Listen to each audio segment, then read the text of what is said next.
representation of the house, we are going to see a lot of similarities in the technology, in the construction, between the Eskimo speakers and the Aleut speakers. Both groups had a house that was half underground, semi-subterranean, and an area was hollowed out. Then a framework of driftwood or whalebone, and then it was covered with sod.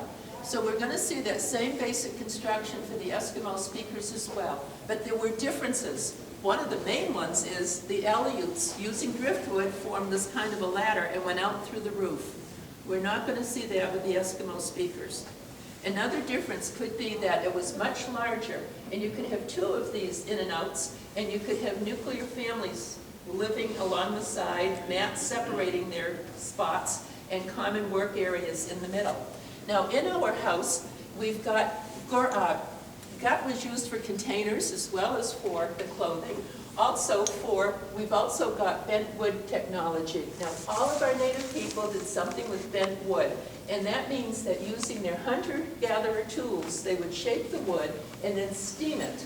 When they steamed it, it got soft, they could shape it, and when it dried, it would hold that shape more. So consequently, it wouldn't have as much stress on whether they lashed it or pegged it to make the sides, stay together.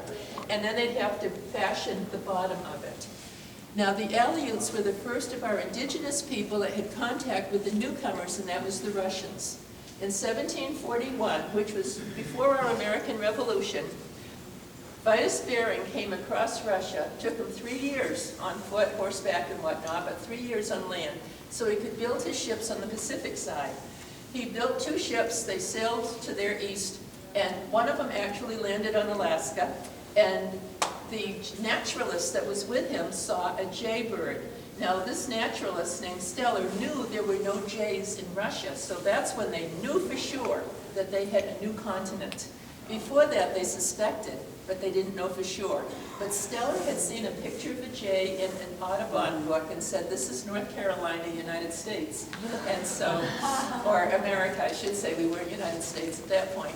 And that's how come they knew. And some Russians actually had sailed from up in the Arctic down between the 2 continents, but the word had not gotten back to St. Petersburg, which is why Bering then is credited with discovering Alaska.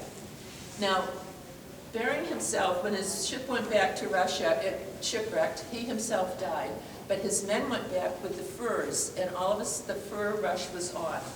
Russia wanted the furs, and we're talking about the sea otters and the seals in particular, because they wanted to trade with China for tea.